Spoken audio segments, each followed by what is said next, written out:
నీ సాక్ష్యం ద్వారా నీ ఇల్లు వెలిగింపబడాలి. నీ సాక్ష్యం ద్వారా నీ ఇల్లు ప్రకాశించబడాలి. నా ప్రభు యొక్క నిత్య ఉద్దేశం ఇది.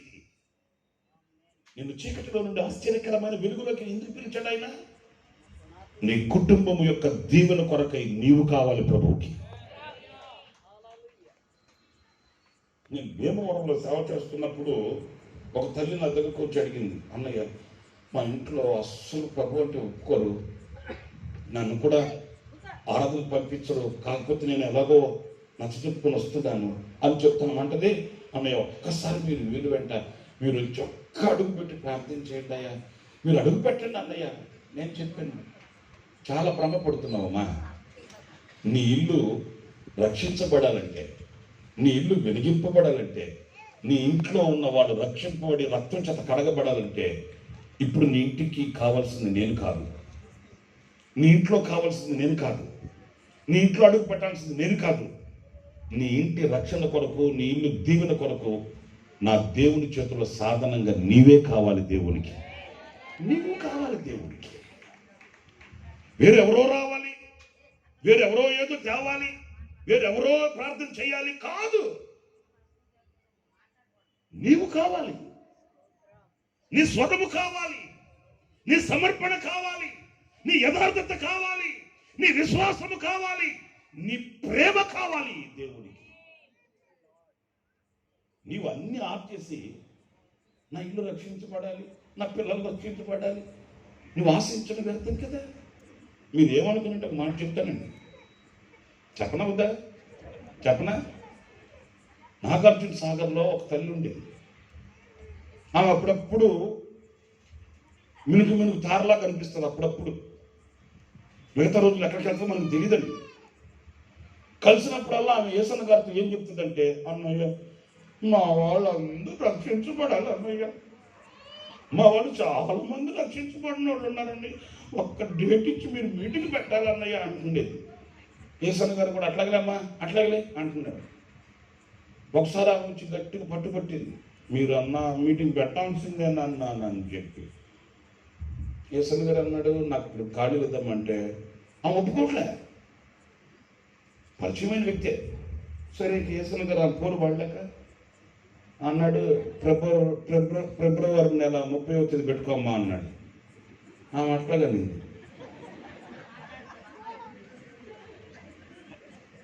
అని ఏమనిందో తెలుసా, అన్న నాకు గుర్తుండదన్న, నాకు మత్తు వరకు ఎక్కువ పేపర్లో రాసి అన్న అనింది. యేసన్ గారు నన్ను పిలిచి, ఒరే ఫిబ్రవరి 30వ తేదీ డేట్ రాసిరా అన్నాడు. నాకు గుండె చల్లని, ఫిబ్రవరి 30వ తారీఖు ఆడ ఉంటుంది అని నేను డౌట్గా చూస్తుంటే, రే చెప్పి పని చేయి అన్నాడు. ఇంకా నాకు అర్థమైంది, ఎడకన్నా అదిరింది నాకు. ఓకే అని నేను ఫిబ్రవరి 30వ తేదీ రాసిస్తే 10 పేపర్ మడతీసి బ్యాగ్లో పెట్టుకుని వెళ్ళింది ఆ అమ్మ. ఇంకెంత జ్ఞానవంతురాలో కూడా తల్లి. తీసుకొస్తుంటే ఇక్కడికి కొబ్బరిగా కొట్టుండేవాళ్ళు మీరు కదా, నాకు తెలుసు. ఆమె ఊరికి వెళ్ళిన తర్వాత వాళ్ళు చెప్పారట, తిక్కమోహమా లోకంలో ఉన్నావు, పరలోకంలో ఉన్నావు నువ్వు, ఫిబ్రవరి నెల 30వ తారీఖు ఆడింది పిచ్చి మాలోహమా.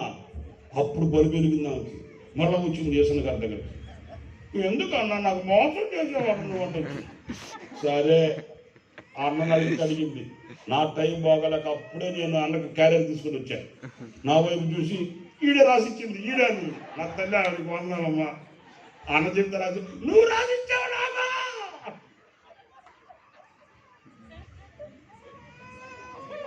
సరేలేనా నీకు యేసన్న గారు నవ్వుకొని ఇక ఏదో డేట్ చూసి సరిపో పెట్టుకోపో అని డేట్ రాసిచ్చాను. నేను వెళ్ళకూడదు. మళ్ళీ ఏముంది తెలుసా, అన్న నాకు ఎవరు సహకరించేవాళ్ళు లేరు అక్కడ, నేనంటే ఎవరికి గిట్టదు, నేను ఆడ మనిషి, నేను ఎక్కడ అన్నం చేసుకునేది, మనోళ్ళలోనే ఎవరు నన్ను ఇద్దరు పంపించు, ఇంట్లో ఉంటారు వాళ్ళు, పనులన్నీ చేస్తారు అంటే వాల్ పోస్టులు అంటించడం, పాంప్లెట్లు అంటించడం, అనౌన్స్మెంట్స్ చేయడం, మీటింగ్ అరేంజ్మెంట్స్ ఉంటాయి కదా. అప్పుడు అన్న అన్నాడు, సర్లే ఒక వారం ముందు నేను ఇద్దరు పిల్లల్ని పంపిస్తాలే, వాళ్ళు చూసుకుంటారులే అన్నాడు. సరేనని ఒక వారం ముందు ఒక ఇద్దరిని, మా బ్రదర్లో రవి పాస్ట్ గారు అని ఒక అతను, ఇంకొక అతను స్టీఫెన్ అని ఉన్నాడు, వాళ్ళిద్దరిని పంపించాడు యేసన్న గారు. మరి వెళ్ళి ఆ యాంటీ వాళ్ళ ఇంట్లో ఉండి వాల్ పోస్టులు అంతా అంటించి, పాంప్లెట్లు అంతా పంచి, అనౌన్స్మెంట్ చూసుకొని లైటింగ్లో చూసుకుంటారా మీరు అని ఇద్దరిని పంపించాడు. జాగ్రత్తగా వినండి సుమా. చెప్పమన్నారు కనుక చెప్తున్నా. సరే వీళ్ళిద్దరు వెళ్ళారు అక్కడికి. ఆ రోజు వాల్ పోస్టింగ్కి వెళ్తున్నారు. మైదా కాసుకొని బకెట్లో పోసుకున్నారు. ఇద్దరు కలిసి బస్ స్టాండ్కి వెళ్ళి బస్సు ఎక్కి ఊరికి వెళ్ళి అడ్డు చేసి రావాలి. సరే వీళ్ళు ఏం చేశారంటే ఆమెకి, అంటే మేము ఈరోజు పలాండూరు వెళ్తున్నాము, మధ్యాహ్నం రాము, ఒకేసారి రాత్రికి వస్తామని చెప్పి వెళ్ళిపోయారు. వెళ్ళిపోయిన తర్వాత వాళ్ళకి ఏం ఐడియా వచ్చిందంటే ఈరోజు వద్దులే, ఈరోజు లోకల్ అంటించేద్దాం, రేపు వెళదాం అట్లాగని చెప్పి వాళ్ళు లోకల్గా అంటించి మధ్యాహ్నం ఇంటికి వచ్చేసారండి. ఇంటికి వచ్చేసరికి తలుపు వేస్తుంది. వీళ్ళు వచ్చి తలుపు కొడుతుంటే తలుపు తీయట్లే. సరే మా రవి అనే బ్రదర్ ఉన్నాడు, అతను కాస్త ఓపికగా ఆంటీ ఆంటీ ఆంటీ అంటే ఏంటి అని కూడా అనట్లే అమ్మ. సరే తలుపు కొడుతుంటే తలుపు తీయట్లే. ఆ స్టీవెన్ అనేవాడు కొంచెం దుడుకోడు. వాడు ఏం చేశాడు, దబోన్ తొట్టాడు తలుపు. మీరు నమ్మండి, తలుపు తీసేసరికి ఆమె కూతురు ఇద్దరు సోఫాలో కూర్చొని శుభ్రంగా టీవీ పెట్టుకుని సినిమా చూస్తున్నారండి. మరలా ఏమో యేసన్న గారి దగ్గరకు వచ్చి ఏ ఏడుపులు ఏడ్చింది, మా వాళ్ళంతా నాశనం అయిపోతున్నారు, మా వాళ్ళంతా దేవునికి దూరం అయిపోతున్నారు, ఈమె దూరమైన సంగతి చూసుకోవాలి, ఈమె నాశనం అయిపోతున్న సంగతి తెలుసుకోవాలి. మీకు అర్థమైందా? శుభ్రంగా టీవీ పెట్టుకుని వీళ్ళు వెళ్ళిపోయారు అనుకుంటే పాప మా అమ్మ. దేవుడు ఒక్కొక్కసారి ఏం చేస్తాడంటే ఎలక్రమ్మని వెనకరమ్మని చెప్తుంటాడు, ఇట్లాంటి కోసమే. వీళ్ళు తలుపు తీసేసరికి హాయిగా శుభ్రంగా కూతురు ఆమె సోఫాలో కూర్చొని సినిమా చూస్తుంటే ఆమె వెనక్కి తిరిగి చూసింది. ఆమెకి గుండె పగిలిపోయింది. ఇంకేముందరా నాయన, వెళ్ళిపోయింది యేసన్న గారి దగ్గరకు వార్త అనుకుందేమో. ఇక టక్కుమని లేచి అంటదంట కూతుర్ని, మెంటల్ దానా, తిక్కల దానా, నీకు రోజు సినిమా కావాల్సి వచ్చింది, నీ వయసు ఎత్తడం కదా, దాని ఆపా అన్నోళ్ళు వచ్చారు ఆపా అంటదట. వీళ్ళు వాకిట్లోనే ఉన్నారండి. ఆమె వీళ్ళు లోపల రానిట్లేదు. రానికపోగా ఆమె కూతురు ఎట్లాంటిదంటే, ఇక నేను చెప్పాలి, మీరు నాన్న ఇప్పుడు ఉండే తరం ఏం పట్టించుకోవట్లే. కాలు మీద కాలు వేసుకుని కూర్చొని సోఫాలో చూసుకుంటా ఉంటే ఇవి తిట్టి పెట్టుకుని తిట్టింది. పాసు మొహం దాని, అద్దసరి మొహమా, తాటెక మొహమా, ఆపే ఆపే అంటే ఏం పట్టించుకోవట్లే. వీళ్ళేమో లోపలికి వెళ్ళట్లే, ఆ అమ్మాయి ఆపట్లే. విచిత్రమైన సంగతి చెప్పిన, ఇంకా బీపీ రేజ్ అయిపోయి గట్టిగా వచ్చేసరికి ఆ పిల్లలు అనిందంట, అమ్మో ఇప్పుడు దాకేమో ఈ ఛానల్ బాగలేదు, ఆ ఛానల్ పెట్టు, ఆ ఛానల్ బాగలేదు, ఈ ఛానల్ పెట్టు అని చెప్పి అన్నోళ్ళు వచ్చినప్పుడు నీ ఛానల్ మారింది ఏంటి అనిందంట.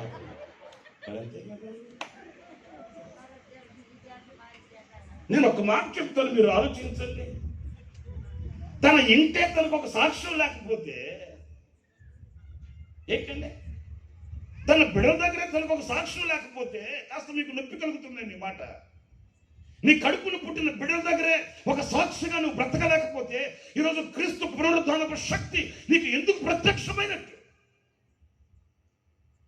సిలువలో నీ కొరకు పడిన పాటలు నాకటి చాళ్ళ వలె ఆయన వీపు దున్నబడింది.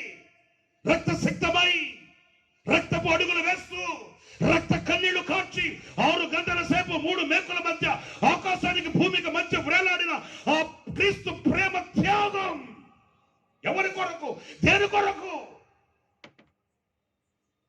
నా ప్రియమైన సహోదరులారా, తండ్రితో కూడా ఉండుట విడిచిపెట్టకూడని భాగ్యమని ఎంచుకొనక ఆయన రక్త మాంసములు గలవాడై ఈ లోకానికి దాసుని స్వరూపము ధరించి లోకానికి వచ్చి నీ కొరకై పడన ఆ పాటలు దేని కొరకు గ్రహించలేని మందమత్యం అయితే నువ్వు ఎలా క్రీస్తు రాజ్యములో ప్రకాశించగలుగుతావు? నీ ఇంట నీవు సాక్షివి కావాలి. నీ ఇంట నీ స్వరము వినబడాలి. నీ ఇంట నీ వెలుగు ప్రకాశించాలి. ఒక దీపస్తంభం మీద పెట్టబడిన దీపం ఎలా ప్రకాశిస్తుందో, ఎలా వెలుగు ఆ ఇల్లంతటిని నింపుతుందో, అలా నీ సాక్ష్యం. నా తల్లి ఇప్పుడు నాకు చెప్పేదండి,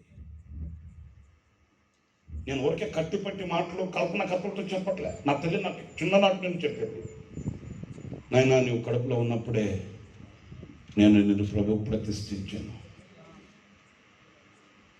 నీవు దేవుని పత్రికవి. నిన్ను నేను గర్భం ధరించినప్పుడే నేను నిన్ను ప్రభువుకు ప్రతిష్ఠించాను. నీవు నా వాడివి కాదు, నువ్వు దేవుని వాడివి. నేను సాక్షిగా చెప్తున్నానండి మాట. ఉగ్గుపాలతో నా తల్లి నేర్పింది నాకు. సాక్షిగా చెప్తున్నానండి. ఇప్పటికీ నేను సినిమా హాల్లో అడుగుపెట్టి నాకు తెలియదు. చిన్ననాటి నుండి భక్తిగా. అంతేకాదు, నేను నా ఇల్లు వదిలిపెట్టి వచ్చే నా 15 ఏళ్ల వయసులో నా ఇల్లు అంత పేద పేద పేద కుటుంబం అండి. మేమేం పెద్ద ఐశ్వర్యవంతులు కాదండి. మా నాన్న ఒక గవర్నమెంట్ ఆఫీసర్ అయినప్పటికీ కూడా ఒక మధ్యతరగతి కుటుంబం. మా నాన్న సంపాదించి మేము తినాలి. నా ఇంట్లో నేను పెద్దోడిని. కానీ నా తల్లి తండ్రి ఎప్పుడు కూడా చేతికొచ్చిన బట్టి ఇంట్లో ఉండాలి, వాడు సంపాదిస్తే మనం బ్రతకాలని అనుకోలేదు. నాకు బాగా గుర్తు, మా అమ్మ చెప్పేది, నాయన మేము గంజి తాగి బ్రతికి ప్రాణం విడిచినా పర్లేదు, నువ్వు నా ప్రభు కొరకు వాడబడాలి.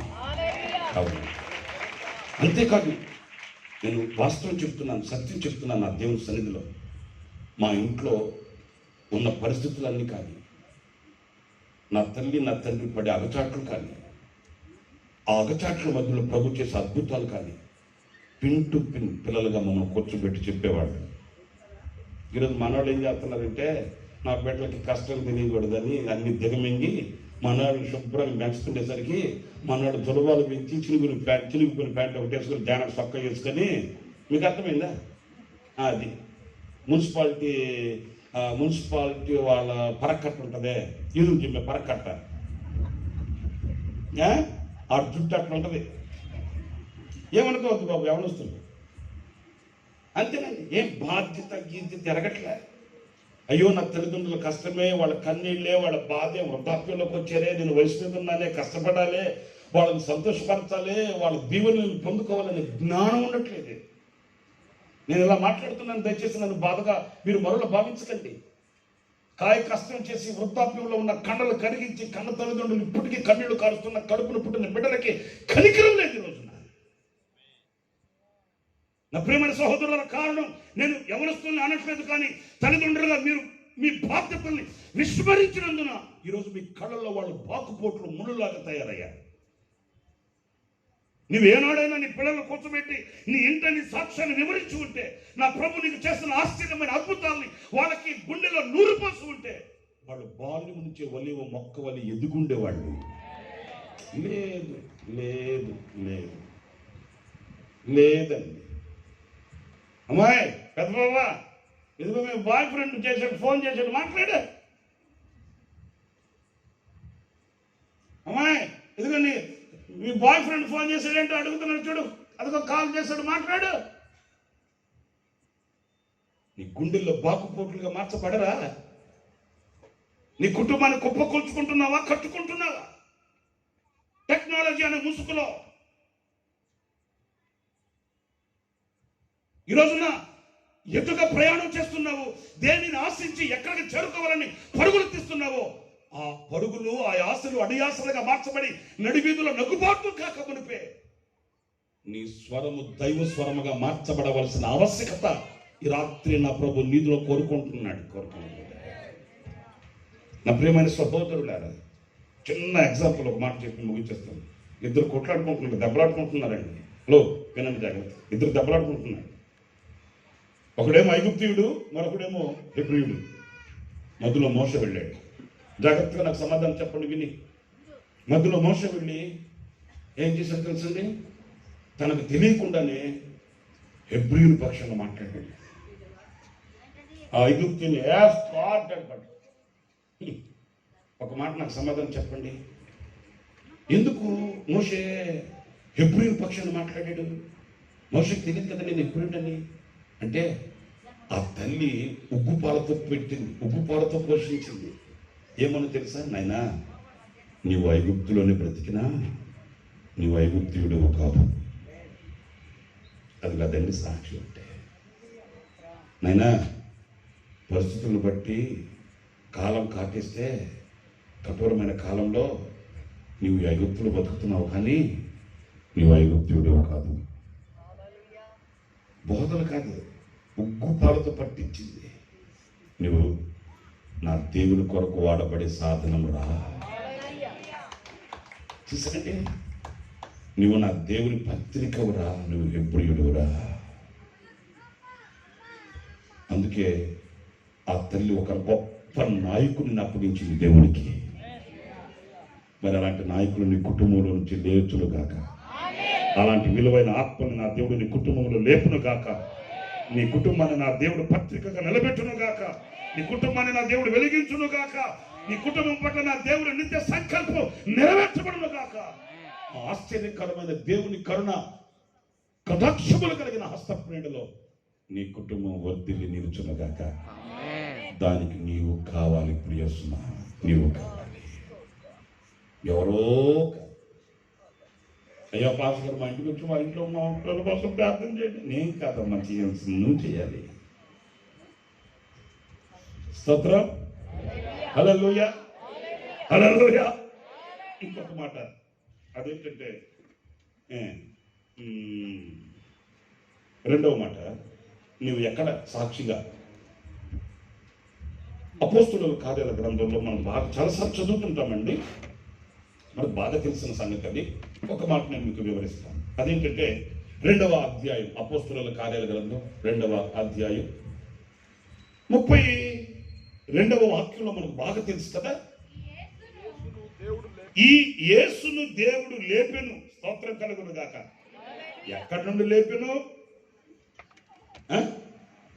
ఆయన యేసు చెప్పెను, పునరుద్ధానమును జీవమును నేనే. మరి పునరుద్ధానమును జీవమును ఆయనే అన్నప్పుడు ఆయనను లేపేదేంటి అంటే, పునరుద్ధానమును జీవమును నేనే, సర్వలోక పాప పరిహారార్థమై సర్వలోక కళ్యాణార్థమై ఆ జీవాన్ని లోకానికి ప్రసాదించాను.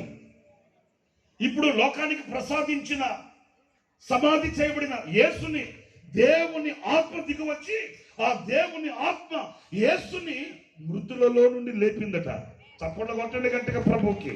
ప్రైజ్ ది లార్డ్, హల్లెలూయా, హల్లెలూయా, హల్లెలూయా.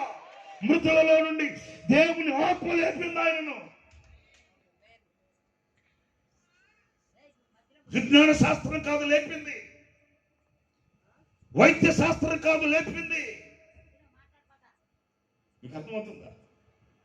వైద్య శాస్త్రాలు విజ్ఞాన శాస్త్రాలు కాదు మనిషికి జీవాన్ని ఇచ్చేది. మనకి తెలియక శాస్త్రాలలో ఏదో మంత్రాలు ఉన్నాయన్నట్లుగా ప్రయాసపడుతున్నారండి. ఏ శాస్త్రమైన నా యేసయ్య ఎదుట తల వంచవలసిందే. హల్లెలూయా. అది ఏ శాస్త్రమైన నా యేసయ్య శక్తిని కొనియాడవలసిందే. మా ఊర్లో మా కాలేజ్ ఎదురుగా డాక్టర్ మురళీకృష్ణారెడ్డి గారు ఉన్నారండి, కంటి డాక్టర్. పేరు మోసిన డాక్టర్ గారు అయినా. ఎంత పేరు మోసినాడు అంటే, నెలల బిడ్డకి కూడా కంటి ఆపరేషన్ చేస్తాడండి. నెలల బిడ్డకి. వాస్తవంగా డాక్టర్లు ఏమంటారు, ఈ వయసులో చేయకూడదండి, కొంచెం వయసు రానివ్వండి, అప్పుడు చేద్దాం అంటారా? ఆయన అట్లా కాదండి. నెలల బిడ్డకి కూడా అంత చాకచక్యంగా ఆపరేషన్ చేస్తాడు. మా నెల్లూరు ప్రాంతంలో, మా ఇటు అప్ టు చెన్నై వరకు కూడా డాక్టర్ మురళీకృష్ణారెడ్డి గారు అంటే పేరు మోసినవాడు. ఒకరోజు ఆయనకి, నేను అప్పుడు కాలేజ్ చదువుకున్నప్పుడు, ఆయన పెద్ద వయసు ఉన్నాడు, ముసలాయనండి. ఆయనకి గుండె నొప్పి వచ్చింది. గుండె నొప్పి వచ్చి హాస్పిటల్కి వెళ్తే వాళ్ళు చెప్పారు, ఏమంటే వాల్స్ బ్లాక్ అయిపోయినాయండి, మీకు బైపాస్ సర్జరీ చేయాలి. అప్పుడు గంటలు ఏమి లేవండి, దేవుడి దేవల్ల. బైపాస్ సర్జరీ చేయాలి, అర్జెంటుగా మీరు మెడ్రాస్ వెళ్ళిపోండి అని చెప్పి గుండె డాక్టర్ గారు రికమెండేషన్ లెటర్ రాసి మురళీకృష్ణారెడ్డి గారికి ఇస్తే, చూడండి కథ సాగు చెప్తారండి, కోతులన్నింటికి మూతులన్నీ ఒకటేనంట. అట్లాగే డాక్టర్లంతా ఒకటే కదండి. ఎట్లయినా ఆయన ఈయనకి రికమెండేషన్ లెటర్ రాస్తే ఈయనకి భయపడిపోయాడు పాపం. ఇది అంత పేరు మోసిన డాక్టర్, ఆయనకి గుండె ఆపరేషన్ అనేసరికి భయపడిపోయి మా ఊర్లో ఇంచుమించు 25 మంది డాక్టర్ని తోడు పెట్టుకుని కార్లు వేసుకుని చెన్నై అడయార్ విహెచ్ఎస్ హాస్పిటల్కి వెళ్ళాడు. అర్థమవుతుందా? ఆపరేషన్ థియేటర్లో ఇంచుమించు అక్కడ ఒక స్టాఫ్, వాళ్ళకు 10 మంది, వీళ్ళకు 25 మంది, ఇంచుమించు 30-40 మంది డాక్టర్లు ఆపరేషన్ థియేటర్లో కళ్ళు అప్పగించుకుని చూస్తుంటే, నేను రామకృష్ణారెడ్డి గారి ఆపరేషన్ బైపాస్ సర్జరీ జరుగుతుంది. డాక్టర్ మురళీకృష్ణారెడ్డి గారి గుండె డాక్టర్ రామమూర్తి గారి చేతులు ఆగిపోయిందండి. మీకు అర్థమైందా? ఆగిపోయింది. డాక్టర్ రామామూర్తి గారు ఆపరేషన్ చేస్తున్నాడండి. ఏమంటారు పేరుతో కూడా చెప్పండి, నీకు అర్థం తెలుసు అంటారేమో. పేపర్లో పెద్ద కథ అయింది ఇది. ఎందుకు కథ అయిందో తెలుసా? మురళీకృష్ణారెడ్డి గారి భార్య కేసేసింది. మా ప్రాంతంలో నుంచి వెళ్ళిన 40 మంది తోడు తీసుకెళ్ళాడు కదా, వాళ్లే కుట్రబన్ని మా ఆయన చంపేశారని కేసు చేసింది ఆయమ్మ.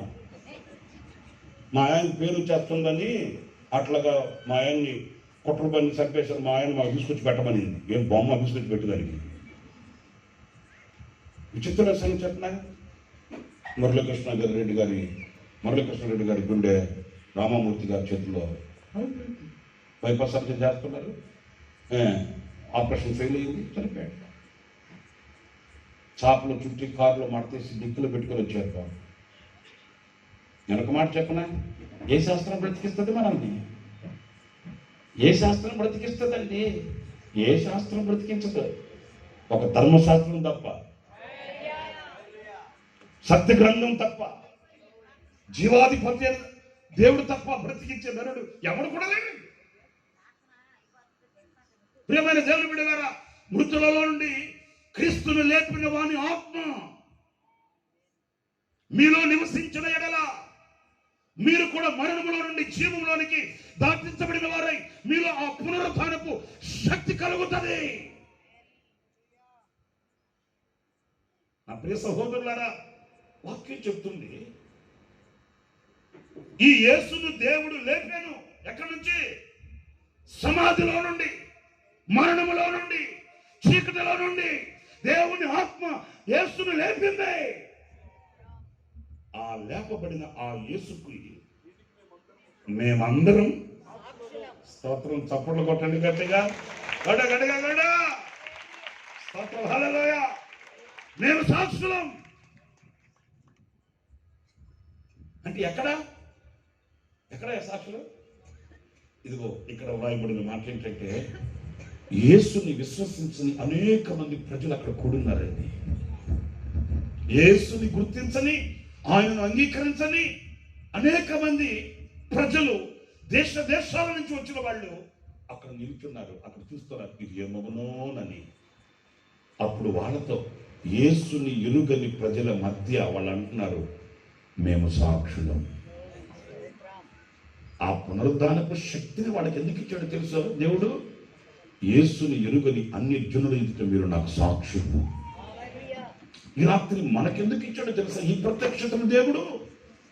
యేసుని ఎరుగని చీకటిలో నివసించుతున్న ప్రజల మధ్య నీవు ఆయనకు సాక్షివి. నీ స్వరం సాక్ష్య స్వరం, నీవు సాక్షిగా కావాలి ప్రభువుకి.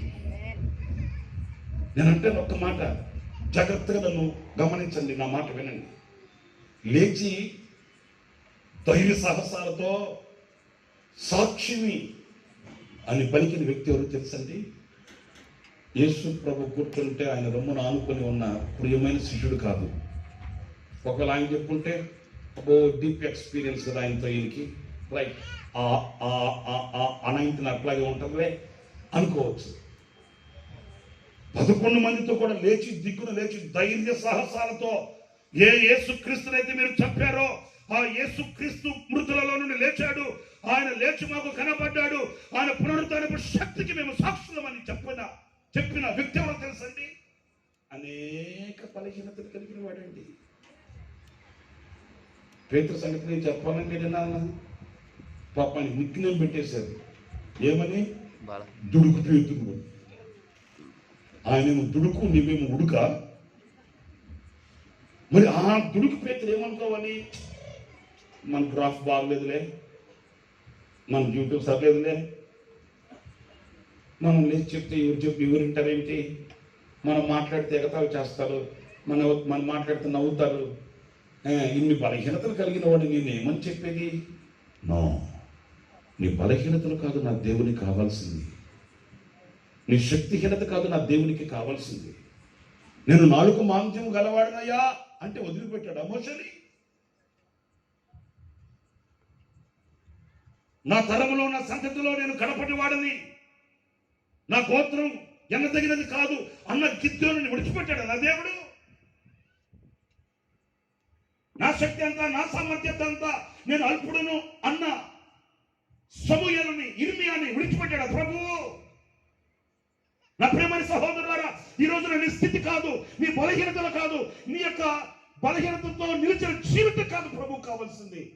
నీ సమర్పణ కావాలి నా దేవునికి, నీ సాక్ష్యం కావాలి నా దేవునికి, నీ స్వరం కావాలి నా దేవునికి. నువ్వు ప్రభు కొరకు లేచి నిలబడగలిగితే నీ బలహీనతలను హరించి, నీ శక్తిహీనతను తొలగించి నిన్ను ప్రకాశించే దీపముగా నిలబెట్టే శక్తి గల దేవుడు నీ పక్షమై ఉన్నాడు. నీ కొరకు ఈ పునరుత్థానపు ప్రత్యక్షతను కనపరిచాడు. నీవు లేవాలి, యెహోవా వెలుగు నీ మీద ఉదయించుచున్నది, నీవు ప్రకాశించాలి, నీవు ప్రజ్వలిల్లాలి, నీ వెలుగులకు ప్రజలు తరలి రావాలి. అలాంటి సమృద్ధి అయిన కృప నా దేవుడు నీకు ప్రసాదించును గాక. సాక్షిగా నా ప్రభు నిన్ను నిలబెట్టును గాక. ప్రభువుని ఎలుగని అన్యజనుల ఎదుట వాళ్ళు ఏమో అనుకుంటారు, వాళ్ళు ఏమో చేస్తారు, వాళ్ళు నవ్వుకుంటారు. నవ్వితే నవ్వుకొని, ఊరు చూస్తే చూసుకొని, మరోలా మాట్లాడుకుంటే మాట్లాడుకొని, నీకు దేవుడిచ్చిన పునరుద్ధాన ప్రత్యక్షతను విస్మరించకు. ప్రభు నీ మీద పెట్టిన భారాన్ని విస్మరించకు. ప్రభు పునరుద్ధానపు ప్రత్యక్షతను నీకు కనపరిచిన, నీకు అనుగ్రహించిన ఆ దివ్యమైనటువంటి ఉద్దేశాన్ని పోగొట్టుకోకు. ప్రభువుని ఎరుగని ప్రజల మధ్య నీవు వెలిగించే దీపానివి. నీ సాక్ష్యం కావాలి నా దేవునికి. నువ్వు చూచిన వినిన వాటిని అన్ని జనులకు అనర్గళంగా చెప్పగలగాలి, అనర్గళంగా నువ్వు వివరించగలగాలి. నా ప్రభు యొక్క పునరుద్ధాన శక్తిని నీవు కనపరచగలగాలి. హల్లెలూయా చెప్తాం. హల్లెలూయా, హల్లెలూయా. నా ప్రియమైన సహోదరులారా, సౌలు సంగతి ఎవరికి తెలియదు? సౌలు ఎంత హానికరుడో, ఎంత హింసకుడో, ఎంత దూషకుడో ఎవరికి తెలియదండి. ఆ సౌలుతో చెప్పాడు, నిన్ను రాజు ఎదుట నేను నిలబెట్టబోతున్నాను. ప్రభువా నేనా హంతకుడు కదా? నీవు హంతకుడివే. నీ మలినమైన మనసును కడిగి నిన్ను మహిమ కలిగిన పాత్రగా నిలబెట్టగలిగింది నేను. నువ్వు అధికారులు ఎదుట నిలబడాలి. ప్రభు నేనా? అవును. నా ప్రియమైన దేవుని బిడ్డలారా, ఏదో బ్రతుకుతున్నామని కాదండి, ఏదో జీవిస్తున్నామని కాదండి, ప్రభు మనకు ఆయుష్ ఇచ్చాడని కాదండి. బ్రతికిన ఈ 4 దినములలో మన దేవుని ఉద్దేశం ఏంటి అని గ్రహించాలండి. నా దేవుని చిత్తం ఏంటి నా ఎడల? ఏదో తింటున్నాం, తిరుగుతున్నాం, ఓడగట్టుకుంటున్నాం, మూట కట్టుకుంటున్నాం. మనాళ్ళకి ఒకటే పని అయిపోయింది రోజున. ఏంటంటే సంపాదించడం, కూడగట్టడం, సంపాదించడం, కూడగట్టడం, సంపాదించడం, కూడగట్టడం. ఇంకా నేను మన భాషలో కాసేపు మాట్లాడుకుందాం మనం. 4 రాళ్ళు సంపాదించడం వెనకలేడు, 4 రాళ్ళు సంపాదించడం వెనకలేడు. ముందు మాత్రం మింగడానికి మెతుకులేదు. సంపాదించడం వెనకలేడు, సంపాదించడం వెనక. ఇంకా కొంతమంది అయితే సంపాదించడం కూడగట్టి మూటగట్టి తినక కట్టి కట్టక మొక్కలు ఎండిపోయి ఉంటాయి, ఎండి చేపలాగా సంపాదించి ఏం చేస్తారు తెలుసండి? నడ్డిరికి దాకా వడ్డీకి ఇస్తుంటారు.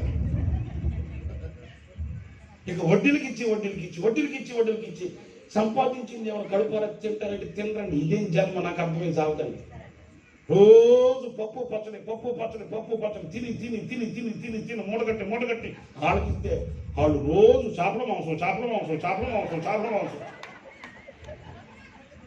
వాళ్ళు తిని ఊరిపోయి ఉదయం 4 గంటలకు రోడ్ల పరిగెత్తుతున్నారు.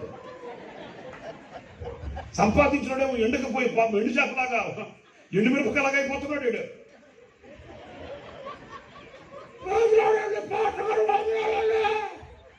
ఈడేమో వాడు పలకరించి చూడండి, బా దేవుడు రాసి పెట్టాడు. రాతలే నా దేవుడు నీకోసం అట్లాంటి వాడు పుట్టించాడు, అట్లాంటి వాడు కోసం ఇట్లాంటి వాడు పుట్టించాడు. అంతే. ఏం చేస్తాం? మన చేతిలో లేదు. వీళ్ళేమో తిని ఎండగట్టుకొని ఆడ చేతి తిస్తే వాళ్ళు తిని ఊరిపోయి ఆఖరికి ఏమంటున్నారు తెలుసా? దిక్కున్నోడు దగ్గర చెప్పుకోవా, ఇంకా దిక్కు లేక మాలాంటి దగ్గరకు చెప్పి ఆటలు గారండి 5 లక్షలు 5 లక్షలు అండి అడి చేతిలో పెట్టాలండి. ఇప్పుడు ఏమైందమ్మా? దిక్కున్న దగ్గర చెప్పుకోమంటున్నాడు. అయ్యా నన్నేం చేయమంటే 3 రోజులు ఉపవాసం ఉండి అయ్యా. నా బంగారు తల్లి కదమ్మా, ఇచ్చింది నువ్వు తిన్నది ఆడి మధ్యలో నేను తెచ్చాను. మధ్యలో 3 రోజులు ఆమంట నాతో 5 లక్షలు కలిగితే నీకు లక్ష ఇస్తుందయ్యా. నాకు లక్ష వద్దు, బొచ్చ వద్దు. నీ పాటలేదు, నువ్వు బుడకపోతే ఏమయ్యా పాస్ గారు నీకు కనికరం లేదయ్యా. నాకెందుకుంటుంది కనికరం? నాకెందుకుంటుంది చెప్పు? కడుపు నిండా అంత అన్నం పెట్టకుండా భర్తను చంపుతుంది, కడుపును పుట్టిన బిడ్డలను చంపుతుంది, అంత ఇంత నన్ను కూడా చంపుతుంది. ఏనాడు దేవుని మందిరానికి వచ్చి 10 రూపాయలు ఇచ్చింది కాకపోయా. ఇప్పుడు వచ్చి నన్ను 3 రోజులు ఉపవాసం ఉండమంటది. ఇక వడ్డీకి ఇచ్చిన వాళ్ళందరూ 3 రోజులు నన్ను పెట్టాను ఉపవాసం. 10 రోజుల తర్వాత పెట్లో పెట్టి మట్లో పెడతారు నన్ను. నాకెందుకు వచ్చిన గొడవ నాయన అని చెప్పి శుభ్రంగా సేవ చేసుకోకుండా ఈ వడ్డీ నాకెందుకంటే ఈ రోజు మనిషి మనసు ఏమైపోయిందంటే సంపాదన, డబ్బు డబ్బు డబ్బు, ఇక అదే జీవితం. సంపాదన, ఆస్తులు, అంతస్తులు, ఇంతే. కానీ నేను నా దేవుని కొరకు ఎలా బతుకుతున్నాను? నేను ఈ లోకం కొరకు బ్రతికేవాడినా, నా దేవుని కొరకు బ్రతికేవాడినా? నేను ఈ లోకం కొరకు జీవించేవాడినా, నా దేవుని కొరకు జీవించగలిగిన వాడనా అనే జ్ఞానం లేకుండా పోయిందండి. నా ప్రియమైన వారులారా, ఈ రాత్రి దేవుని వాక్యాన్ని బట్టి నేను చెప్తున్నాను. ప్రభువుని ఎరుగని అన్ని జనులు ఎదుట మన పితరులు చూడండి, ఎన్ని నిందలు వచ్చినా, ఎన్ని అవమానాలు వచ్చినా, కొరడాలతో కొట్టారే, బెత్తాలతో కొట్టారే, రాళ్ళు రివి చంపారే, నిందలేసారే, అవమానాలు వేసారే, ఆపదలు వచ్చాయే, ఇక్కట్లు వచ్చాయే, ఇబ్బందులు వచ్చాయే, ఎన్ని వచ్చినా కూడా వాళ్ళ స్వరం మోగపోలేదండి. యెరూషలేము పురవీధులలో వారి స్వరం ప్రతిధ్వనించింది. అధికారులు ఎదుట, రాజుల ఎదుట నిలబడి ఒకటే చెప్పారు వాళ్ళు. అదేంటంటే యేసుక్రీస్తు పునరుత్థానుడే లేచాడు, లేచిన పునరుత్థానుడైన యేసుకు మేము సాక్షులం. ఆయన బ్రతుకులు మార్చువాడు, జీవితాలు మార్చేవాడు, జీవితాలు సరిచేయగలిగిన వాడు, ఆయన సర్వశక్తి గలవాడు, ఆయన శాంతి రాజ్య స్థాపకుడు, ఆయనే లోక రక్షకుడు ప్రకటించారండి. ఈ రాత్రి నా ప్రియ సహోదరులారా, క్రైస్తవ కుటుంబంలో నిలిచిన నీవు అదిగో ఆ పునరుత్థానపు ప్రత్యక్షత ఎరిగితే నీ స్వరం ఎత్తగలుగుతావు. సిగ్గుపడు. అన్ని జనులు ఎదుట నీ సాక్ష్యం, నువ్వు చూచిన వాటిని, విన్న వాటిని అనర్గణంగా నువ్వు చెప్పగలుగుతావు. దానికేమి ఎంటెక్, బీటెక్, ఎంఏపిహెచ్, బిఏపిహెచ్, ఏబిసిడి, ఎఫ్జిహెచ్లు అవసరం లేదండి. బెంగళూరులో 3 సంవత్సరాలన్నా ఉండాలి, చెన్నైలో 7 సంవత్సరాలన్నా ఉండాలి, అవసరం లేదండి. దయచేసి నా ఆత్మీయత ఏసన్ గారి గురించి చెప్పిన ఒక బైబిల్ ట్రైనింగ్ కొత్తలో ఎవరు చెప్పారట, ఏసన్ గారితో మీరు ట్రైనింగ్ చేస్తే బాగుంటుంది అట్లా అంటే, సరే దాన్ని బెంగళూరులో ఒక యూనివర్సిటీకి వెళ్ళి ఏమండి నేను సమర్పించుకుని సేవ చేస్తున్నాను, నేను మీ కాలేజీలో ట్రైనింగ్ తీసుకోవచ్చు అంటే వాళ్ళు అడిగారట, ఏం చదివి అన్నారట. 6వ తరగతి 3 సంవత్సరాలు చదివాను అన్నాడట. 6వ తరగతి 3 సంవత్సరాలు చదివాను అంటే వాడు అన్నారట, నీలాంటి మా కాలేజీకి పనికిరాడు, సాగు పనికిరాడు అలమన్నారట. కాలేజీకి ఏసన్ గారు పనికిరాలేదండి, ఏసైకి పనికొచ్చాడండి. ఏసై కాలేజీ వాడికి పనికిరాడు, ఏసైకి పనికి వస్తుంది. ఏసై నీలో కోరేది ఏంటో తెలుసా? నీ స్వరం కావాలి ఆయనకి, నీ హృదయం కావాలి ఆయనకి. నీ హృదయం యథార్థమైనదై ఆయన చేతికి అప్పగించబడితే ఆయన శక్తి కలిగిన పాత్రగా వాడుకుంటాడు. నడివీధిలో నిన్ను ఘనమైన పాత్రగా నిలబెడతాడు. చెడిన నన్ను కడిగిన ప్రేమ, పడిన నన్ను లేపిన ప్రేమ.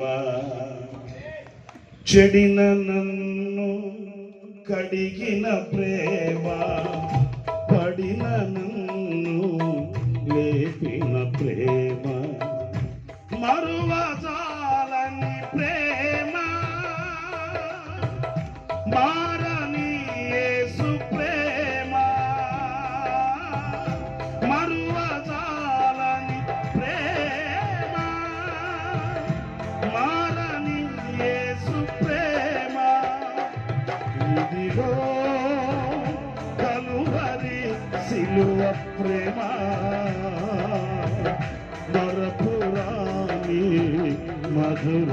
ప్రేమ యేసు ప్రేమ నా యేసు ప్రేమ యేసు ప్రేమ నా యేసు ప్రేమ ఇదిగో కలువరి సిలువ ప్రేమ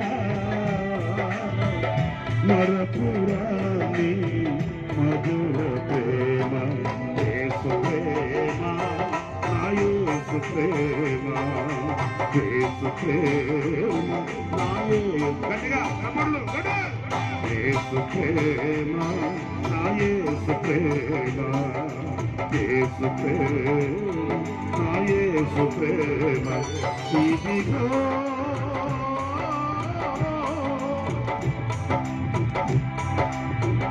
యేసుని సిలువకు పంపిన ప్రేమ దోషిని కరుణతో పిలిచిన ప్రేమ యేసుని సిలువకు పంపిన ప్రేమ దోషిని కరుణతో పిలిచిన ప్రేమ మరువజాలని ప్రేమ మారని యేసు ప్రేమ మరువజాలని ప్రేమ మారని యేసు ప్రేమ ఇదిగో కలువరి సిలువ ప్రేమ మరపురాని మధుర ప్రేమ యేసు ప్రేమ నా యేసు ప్రేమ యేసు ప్రేమ నా యేసు ప్రేమ ఇదిగో కలువరి సిలువ ప్రేమ మరపురాని మధుర ప్రేమ యేసు ప్రేమ నా యేసు ప్రేమ యేసు ప్రేమ నా యేసు ప్రేమ ఇదిగో పడిన నన్ను పెట్టిన ప్రేమ చెడిన నన్ను గడిగిన ప్రేమ పడిన నన్ను లేపిన ప్రేమ చెడిన నన్ను గడిగిన ప్రేమ మరువజాలని ప్రేమ మారని యేసు ప్రేమ మరువజాలని ప్రేమ మారని యేసు ప్రేమ ఇదిగో కలువరి సిలువ ప్రేమ మరపురాని మధు అందరూ పడబడదా యేసు ప్రేమ నా యేసు ప్రేమ యేసు ప్రేమ నా యేసు ప్రేమ యేసయ్య ప్రేమ నా యేసు ప్రేమ యేసు ప్రేమ నా యేసు ప్రేమ యేసు ప్రేమ నా యేసు ప్రేమ యేసు ప్రేమ నా యేసు ప్రేమ యేసు ప్రేమ నా యేసు ప్రేమ ఇదిగో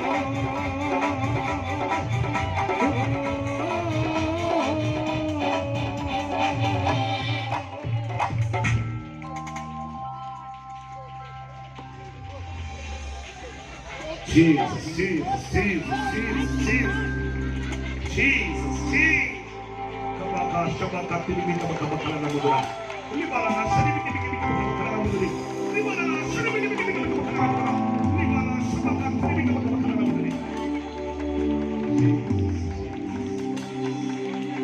Hallelujah. Hallelujah. Hallelujah.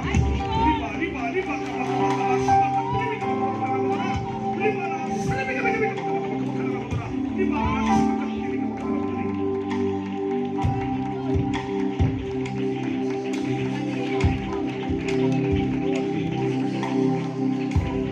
నా ప్రియ సహోదరులారా, ఈ పునరుద్ధానపు ప్రత్యక్షతను అభాగ్యులమైన మనకు, యోగ్యత లేని మనకు ఆయన ఎందుకు కనపరిచాడు?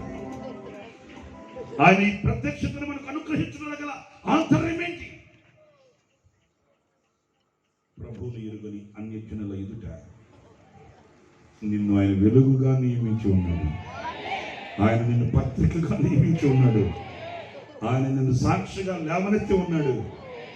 నీ స్వరము మోగబోనివ్వకు. నీ స్వరము నా దేవునికి కావాలి. నీ బలహీనతలు ఆయనకు అవసరం లేదు. నీ బలహీనతలలో నుంచి విడిపించే శక్తి గలవాడాయన. నీ బలహీనతలలో నుంచి నిన్ను కడగగలిగిన వాడాయన. నిన్ను శక్తి కలిగిన సాధనంగా నిలబెట్టగలిగిన నజరేయుడాయన. ఆయనకు అసాధ్యమైనది ఏది కూడా లేదు. నేను బాలుడను అనవద్దు. నేను చాలను అని అనవద్దు. నేను నాలుక మాంద్యము గలవాడను అనవద్దు. నా చేతిలో నిన్ను సాక్షిగా, పత్రికగా, పాత్రగా నేను వాడుతానని ప్రభు చెప్తున్నాడు. ప్రభు నిన్ను దీవించుగాక, దీవించుగాక, దీవించుగాక, దీవించుగాక, దీవించుగాక, దీవించుగాక. నా దేవుని కరుణా హస్తము నిన్ను ముట్టునుగాక, ముట్టునుగాక, ముట్టునుగాక, స్పర్శించునుగాక. శక్తి కలుగుగాక, శక్తి కలుగుగాక, శక్తి కలుగుగాక. ప్రతి బలహీనత తొలగునుగాక.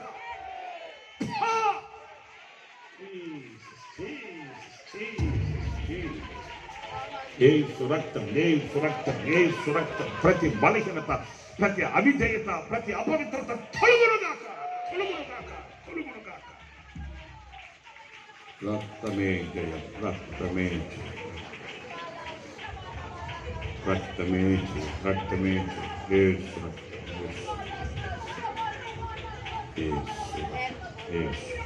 యేసు రక్తం, యేసు రక్తం. ఆమేన్. హల్లెలూయా, హల్లెలూయా, హల్లెలూయా, హల్లెలూయా. ఎండవేళ యాకోబు బావి దగ్గర కూర్చొని ఉన్నాడు ఆయన. ఆ ఎండవేళ ఒక ఆమె వచ్చింది. ఆమె పేరే సమరయ స్త్రీ. ఆమె పేరు లేదండి, ఆమె సమరయురాలు. ఆమె వచ్చి యేసయ్యతో మాట్లాడింది. యేసయ్య ఆమె బ్రతుకుని సరిచేసేది. ఆయన ఆ ఊరిని తృణీకరించడండి. ఆయన ఆ ఊరిని గింటివేయడండి. ఆయన ఊరిని దాటిపోడండి. అంత ఘోరమైన జీవిత అనుభవాలలో ఉన్న ఆమెని యేసయ్యే ప్రేమిస్తే మనం ప్రేమించలేకపోవడం ఏంటండి? ఆయనే హక్కును చేర్చుకుంటే మనం దూరం చేయడం ఏంటండి? ఆయనే ఆమెతో అంత అల్లారు ముద్దుగా మాట్లాడితే మనం కఠినమైన చూపు చూడడం ఏంటండి? యేసయ్య అన్నాడు, నేను నీళ్లు త్రాగువాడు అన్నట్టుకి దప్పికొనడం. అయ్యా, నువ్వు యాకోబు కంటే శ్రేష్ఠుడువా, గొప్పవాడువా? ఎస్. పిల్లరా, ఆమె బ్రతుకు బట్ట బయలైంది. ఆమెనింది, మా కొరకు మెస్సయ్య వస్తాడయ్యా, మాకు అన్నీ చెప్తాడు. యేసయ్య అన్నాడు, నీతో మాట్లాడుతున్నవాడు ఆయనే. ఆమె కనువిప్పు కలిగింది. ఆమెకు ఒక ప్రత్యక్షత కలిగింది. ఇక అంతే ఆలోచిద్దాం, తర్వాత నిర్ణయం తీసుకుందాం. నో, వెళ్ళిపోయింది. పట్టణంలోకి వెళ్ళిపోయి ఆమె సాక్ష్యం చెప్పడం ప్రారంభించింది. ఏం చెప్పింది? నా బ్రతుకును మార్చినవాడు, నన్నుగా మార్చినవాడు, సమాజంలో విలువ కలిగిన వ్యక్తిగా నిలబెట్టినవాడు ఇడుగో మన ఊరికి వచ్చున్నాడు. రండి రండి, పట్టణంలో సాక్షి, పట్టణంలోకి వెళ్ళి సాక్షి. రండి రండి, యేసయ్య దగ్గరికి రండి. నేను అంటాను, ఎందుకు అంత భారం ఆమెకి? ఎందుకు అంత ఆసక్తి ఆమెకి? నా బ్రతుకు లాంటిది కదా, నేను పట్టణంలోకి వెళ్తే ఏమంటారు? నో, ఎవరు ఏమనుకుంటే నాకేంటి? నా ప్రభు నన్ను సాక్షిగా ఆయన అభిషేకించాడు. నేను సాక్ష్యం చెప్పాలి, నేను వెళ్ళాలి. దేవుని వాక్యంలో చక్కటి మాట అపోస్తుల కార్యాల గ్రంథం 13వ అధ్యాయం 31వ వాక్యంలో మనం చదువుతామండి. 13వ అధ్యాయం 31వ వాక్యం. ఆయన గలిలయ నుండి యెరూషలేమునకు తనతో కూడా వచ్చిన వారికి అనేక దినములు కనబడెను. వారిప్పుడు ఏది? ఆయనను చూచిన వాళ్ళు ఇప్పుడు ప్రజల ఎదుట ఆయనకు సాక్షులై ఉన్నారు. నేను ముగింపు మాట్లాడే మాట చెప్తున్నాను. ప్రజల ఎదుట మీరు సాక్షులై ఉండాలి. పట్టణంలో మీరు సాక్షులై ఉండాలి. ఆయన పునరుద్ధానుడై అనేకులకు ఆయన కనపడ్డట. అకాలముందు పుట్టిన మనకు ఆయన ప్రత్యక్షత కలిగింది. ఇప్పుడు మనం ఏం చేయాలి? సెలవు కొనుక్కోసుకుని ఇంట్లో పెట్టుకుని పొలం వేయకూడదు. మనాడికి కొంతమంది తెలియక క్రిస్టియన్స్ అంటే సెలవు గుర్తుండాలేమో, సెలవు కొనుక్కొచ్చుకుని ఇంట్లో పెట్టుకుని పొలం వేసుకొని కదా, ఇంట్లోకి బయటకు వెళ్ళేటప్పుడు సెలవు దగ్గరికి వెళ్ళి గుండెలు పెట్టి సంపాదించుకొని ప్రేమగలిగిన తండ్రి దగ్గరగా నాయన బయటకు వెళ్తున్నానయ్యా, రోజు బాగలేవు ప్రభు, నాయన ఎదురుగా వచ్చే లారీలని పక్కకు దోసేదని మాకు ముందు తీసుకెళ్తాను కదండి. నాయన కరోనా కఠినమైన కాలం వచ్చింది నాయన, మూతికి మాస్క్ లేదు, నెత్తికి జుట్టు లేదు ప్రభు, కాపాడే నువ్వే, నా చుట్టూ ఉండి ఆవరించి దేవతకు చుట్టూ పెట్టయ్యా, అది మాత్రం జాగ్రత్తగా తీసుకెళ్ళయ్యా. మనకి అలవాటు అయిపోయింది ప్రార్థన అని కదండి. తిరిగి తిరిగి తిరిగి తిరిగి అలసిపోయి ఇంటికి వచ్చి భోజనం దగ్గర కూర్చొని ప్రభు నాయన ఆఖరికి ఒక ముద్ద ఎక్కువైతున్నాను ప్రభు, పడుకుంటున్నాను నాయన, కడుపులో ఒక రోలర్ పెట్టి మొత్తం తిప్పి తిప్పి 4 గంటలకల్లా అరగదీ ప్రభు, 6 గంటలకల్లా లేచి మళ్ళీ రెపరెపరెపరెప నన్ను మళ్ళీ తిన్నాను ప్రభు. అలవాటు అయిపోయింది ప్రార్థన అవును కదా. అది హాయిగా కాలు మీద కాలు వేసుకుని పొరుగు మీద పడుకొని చిన్న ప్రార్థన ప్రభు నాయన పడుకుంటున్నా, దేవదత్తులు మనసు చుట్టూ రంకలాటం దింపయ్యా, ఉదయం 6 గంటలకల్లా నన్ను నిద్ర లేపయ్యా, ఎందుకంటే 6 గంటలకు నిద్ర లేకపోతే 10 గంటలకల్లా పాదు గారు పెట్టి తెచ్చేస్తాడు. అందుకు అలవాటు అయిపోయింది ప్రార్థన. అలా కాదు, ప్రతి చోట నీ సాక్షిగా ఏం మాట్లాడు ప్రభువా నేనుండు నట్లు. అది ఆశ్రమంగా వాళ్ళు పాటలుగా రాసుకుని పడుకున్నారండి బాబాయ్, మాటలు కదా, అనుభవాలు, ఆశలు, కాంక్షలు.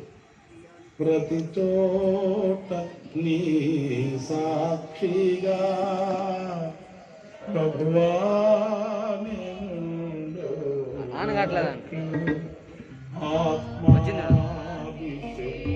అభిషేకం నాకు కావాలి, అభిషేకంతో నన్ను నింపు.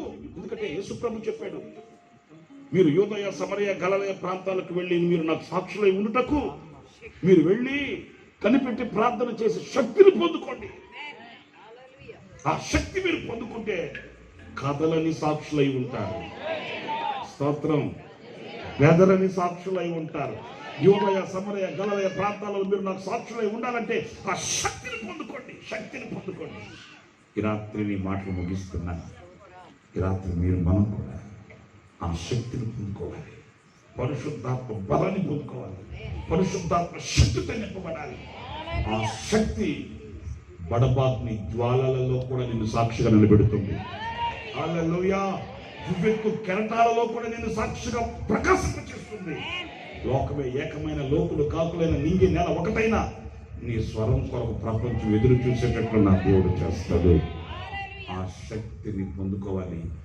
దాని కొరకే నా దేవుడు పునరుద్ధానపు శక్తిని కనపరిచి ఆ పునరుద్ధానపు శక్తి చేత నిన్ను ఆకర్షించి మరీతో చెప్తున్నాడు, నీవు వెళ్ళి ఈ రాత్రి నీతో చెప్తున్నాను నా దేవుడు, నీవు వెళ్ళి ఏం చేయాలి?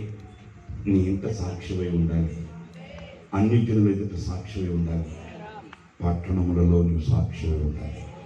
అలాంటి కృప నా దేవుడు మీ అందరికీ అనుగ్రహించునుగాక, ఈ ప్రాంతపు నివాసులకు అనుగ్రహించునుగాక, ఈ ప్రాంతంలో ఉన్న సంఘాలన్నింటినీ ప్రభు ఆశీర్వదించునుగాక, సంఘ నాయకులు దీవించునుగాక, ఈ పేటలో ఉన్న ప్రతి కుటుంబాన్ని ఆయన రెక్కల నీడలు దాచి భద్రపరచునుగాక, విశేషమైన కృపచేత నింపునుగాక. ఆయన కొరకై సాక్షులుగా ఒక్కొక్క కుటుంబాన్ని ప్రభు అభిషేకించునుగాక. అలాగే తలలో ఉంచుతారా? అలాగే తలలో ఉంచండి. ఎవరు కళ్ళు తెరిచి చూడకండి, కళ్ళు మూసి ఒక్క 2-3 నిమిషాలు మనసారా కోరుకోండి, నైనా నా ఇంట నేను సాక్షిని ఉండాలి, అన్ని జనుల ఎదుట నేను సాక్షిగా బ్రతకాలి, పట్టణంలో నేను సాక్షిని ఉండాలి. దానికి నాకు నీ కృప కావాలి నాయనా, నీ శక్తి కావాలి నాయనా, నీ బలము కావాలి నాయనా. మీ అభిషేకం కావాలి. మీరు కోరుకోండి. అడుగువానికి ఇస్తానన్న దేవుడు అబద్ధమాడని దేవుడు. అడుగువానికి అనుగ్రహిస్తానన్న దేవుడు శక్తి కలిగిన దేవుడు. నీ ఆశ వమ్ము చేయడు, నిన్ను దాటి వెళ్ళడు, నిన్ను త్రోసివేయడు, నిన్ను చిన్న చూపు చూడడు. సమరయ స్త్రీని ఆకట్టుకున్న దేవుడు నిన్ను విడిచిపెడతాడా? బలహీనుడైన పేతురుని నిలబెట్టిన దేవుడు నిన్ను దాటిపోతాడా? ఆనాడు దయ్యాలతో పీడింపబడుతున్న వ్యక్తిని మార్చి శక్తి కలిగిన సాక్షిగా వాడుకున్న దేవుడు నిన్ను మర్చిపోతాడా? విడిచిపెడతాడా? దాటిపోతాడా? లేదు. నీవే కావాలి దేవునికి. నీవే దయచేసి అలాగే ప్రార్థన చేసుకుందాం. ఒక్క నిమిషం ప్రార్థన చేద్దాం. దయచేసి ప్రియులారా, ఒక నిమిషం ప్రార్థన చేద్దాం. దేవుడు స్పష్టంగా మనతో మాట్లాడిన తన దైవజనుల ద్వారా నీవు ఇంట సాక్ష్యమై ఉండాలి, సాక్ష్యమై ఉండాలి. నీవు అన్ని జనుల ఎదుట సాక్ష్యముగా నిలవాలి, పట్టణంలో సాక్ష్యముగా ఉండాలని దేవుడు స్పష్టంగా మనతో మాట్లాడి ఉన్నాడు. పిల్లరా, దయచేసి ప్రార్థన చేసుకుందాం. దయచేసి ప్రార్థన చేసుకుందాం. ప్రభువా, మా జీవితమును సాక్ష్యముతో నింపమని ప్రార్థన చేసుకుందాం. దయచేసి ప్రార్థన చేద్దాం. ప్రేమ నమ్మకమైన మా ప్రియ పరలోక తండ్రి, మీ స్తోత్రాలు చెల్లిస్తా ఉన్నాం. ఈ సమయంలో ప్రభువా, మీరు మీ దాసుడిని మరుగుపరిచి మాతో మాట్లాడినటువంటి ఉత్తమమైన శ్రేష్టమైన మాటల కొరకై స్తోత్రాలు చెల్లిస్తా ఉన్నాం. కూడిన బిడ్డలందరూ కూడా ప్రభువా, ఇదిగో నాయన, వారి యొక్క ఇంటిలోను నా ప్రభువా, అన్ని జనులలోను పట్టణంలోను సాక్షులుగా ఉన్నట్లుగా సహాయం చేయండి నాయన. మీ పునరుద్ధానాన్ని సాక్ష్యముగా మేము తెలియజేయనట్లుగా సహాయం చేయండి నా ప్రభువా. గెరాసన దేశంలో సేమదయం పట్టినవాడు దెయ్యముల నుంచి విడిపించబడి సాక్షిగా నిలబడినట్లుగా మమ్మల్ని ప్రభువా మీరు సాక్షులుగా నిలబెట్టండి. మీ శిష్యులు మీకు సాక్షులుగా ఉన్నట్లుగా మమ్మల్ని మీరు సాక్షులుగా చేయమని ప్రార్థన చేస్తా ఉన్నాం. ప్రత్యేకించి కూడి వచ్చిన బిడ్డలందరినీ దర్శించండి. వారి కుటుంబాల్లో గొప్ప దీవెన ఆశీర్వాదాల సమృద్ధిగా దయచేయండి. ప్రతి విధమైనటువంటి రుగ్మత నుంచి విడిపించండి, ప్రతి విధమైన అస్వస్థత నుంచి విడిపించండి, ప్రతి విధమైన వ్యాధి బాధల నుంచి విడిపించండి, ప్రతి విధమైన అప్పుల బాధ నుంచి విడిపించండి, ప్రతి విధమైన ఆర్థికమైనటువంటి పరిస్థితుల నుంచి విడిపించమని ప్రార్థన చేస్తా ఉన్నాం. ప్రతి కుటుంబంలో రక్షణ, ప్రతి కుటుంబంలో మారు మనసు, ప్రతి కుటుంబంలో లోతైన విశ్వాసం కలిగి జీవించినట్లుగా సహాయం చేయండి. కూడిచిన బిడ్డలందరూ మీరు దీవించమని ప్రార్థన చేస్తూ ఉన్నాం. వారి గృహాలకు మరలా తిరిగి వెళుతుండగా ప్రభువా, మీ ఆత్మతో వారిని క్షేమంగా నడిపించి నా ప్రభు వారి గృహాలకు మీరు చేర్చమని ప్రార్థన చేస్తా ఉన్నాం. ప్రాముఖ్యంగా మా ప్రియులు దైవజనులు నా ప్రభు గొప్ప వాక్యాన్ని మాకు అందించి మీ మాటను మాకు అందించినటువంటి మా ప్రియుల్ని ప్రభు మీరు దర్శించండి ఆయన. ఓ ప్రభు, ఇంకా బలమైనటువంటి గొప్ప సాక్షిగా, గొప్ప నాయకుడిగా ప్రభు, ఓ ప్రభు గొప్ప బోధకునిగా మీరు నిలబెట్టి ఇంకా అనేక చోట్ల అనగా నాయన దేశమంతా బలమైనగా సాధనంగా మీరు వాడుకొని నిలబెట్టమని ప్రార్థన చేస్తా ఉన్నాం తండ్రి. కూడినటువంటి సహోదరుని బట్టి స్తోత్రాలు, సేవకుని బట్టి స్తోత్రాలు నాయన. వచ్చినటువంటి ప్రతి బిడ్డను మీరే నా ప్రభు దీవించి ఆశీర్వదించమని ప్రార్థన చేస్తూ ఈ చిన్న ప్రార్థన మీ పాద చెంత చేర్చుకోమని, మహిమయు ఘనతయు ప్రభావాలు పొందుకరమని మా ప్రభువును రక్షకుడు అయినటువంటి యేసు క్రీస్తు నామములో ఈ ప్రార్థన అడుగుతున్నాము తండ్రి. ఆమేన్. మన తండ్రి అయిన దేవుని ప్రేమ, మన ప్రభు యేసు క్రీస్తు వారి కృప, పరిశుద్ధాత్మ యొక్క నిత్య సహవాసము ఇది కూడినటువంటి బిడ్డలందరికీ వారి యొక్క తలంపుల ఆలోచనలకును వారి యొక్క జీవితములకును సదాకాలము తోడే నడిపించును గాక. ఆమేన్. దేవుని స్తోత్రం. ప్రియమైన దేవుని బిడ్డలారా, ఈ యొక్క కార్యక్రమం ఇంతటితో ముగిసింది. అన్నోళ్ళు వెళ్ళిపోయారు. కనుక వచ్చినటువంటి అందరికీ కూడా ప్రత్యేకమైన వందనాలు తెలియజేస్తా ఉన్నాం. మీరు మా కొరకు, మా కుటుంబాల కొరకు, మా సేవా పరిచయం కొరకు ప్రార్థించవలసిందిగా మనం చేస్తా ఉన్నాం. ఈ యొక్క సమావేశం ఇంతటితో ముగిసింది. దయచేసి మరి మీ గృహాలకి వెళ్ళి మరి ప్రార్థనతో మీరు మీ యొక్క సమయాన్ని గడపవలసిందిగా మనం చేస్తా ఉన్నాం. అంతేకాదు మరి స్థానికంగా ఉన్నటువంటి పెద్దలందరికీ అదే రీతిగా మరి స్థానిక సంఘ కాపరులకును ప్రత్యేకమైనటువంటి వందనాలు చెల్లిస్తా ఉన్నాం. మా ప్రియులు అనేక మంది సహోదరులు, అదేవిధంగా దైవజనులు అనేక మంది వచ్చారు. దూర ప్రాంతాల నుంచి వచ్చినటువంటి దైవజనులు వారందరూ కూడా ప్రత్యేకమైన వందనాలు తెలియజేస్తా ఉన్నాం. మరి ఆర్కెస్ట్రా సహోదరులు, తమ్ముడు బాలు, వీళ్ళ యొక్క టీంకి ప్రత్యేకమైన వందనములు. మరి మైక్ అండ్ లైటింగ్ ఏర్పాటు చేసిన తమ్ముడు సురేష్కి వారికి వందనములు. అంతేకాదు ప్రత్యేకించి పరిచయం చేసినటువంటి తమ్ముడందరికీ కూడా ప్రత్యేకమైన వందనాలు. మరి మా ఊరు నుంచి, మా సత్తెనపల్లి నుంచి మా ప్రియ బిడ్డలు, మా సండే స్కూల్ స్టూడెంట్స్ అందరూ కూడా వచ్చారు. వారికి కూడా ప్రత్యేకమైన వందనాలు తెలియజేస్తా ఉన్నాం. దయచేసి మరి ఆ కుర్చీలు ఎవరికి వాళ్ళగా మరి తీసి కొంచెం ప్రక్కన పెట్టండి. దయచేసి ఎవరు ఉన్నట్లయితే పరిచయంలో పాలు పంపులు పొందవలసిందిగా మనం చేస్తా ఉన్నాం. సేవకులు దయచేసి వచ్చినటువంటి సేవకులందరూ కూడా ఉండవలసిందిగా మనం చేస్తాము. సేవకులందరూ కూడా ఎవరు వెళ్ళదండి, సేవకులు దయచేసి మీ కొరకు సేవకులకు మాత్రమే ఈ పూట లంచ్ డిన్నర్ ఏర్పాటు చేసాం, భోజనం ఏర్పాటు చేసాం. సేవకుల వరకు మాత్రమే దయచేసి గమనించండి. సేవకులు మాత్రమే ఉండండి. పరిచయం చేసేవారు సేవకులు మాత్రమే భోజనం ఏర్పాటు చేయబడింది. దయచేసి అందరూ కూడా మనం మన్నించి సేవకులందరూ ఉండి భోజనం చేసి వెళ్ళవలసిందిగా ప్రభువు నామమున మనం చేస్తా ఉన్నాం. అందరికి వందనములు.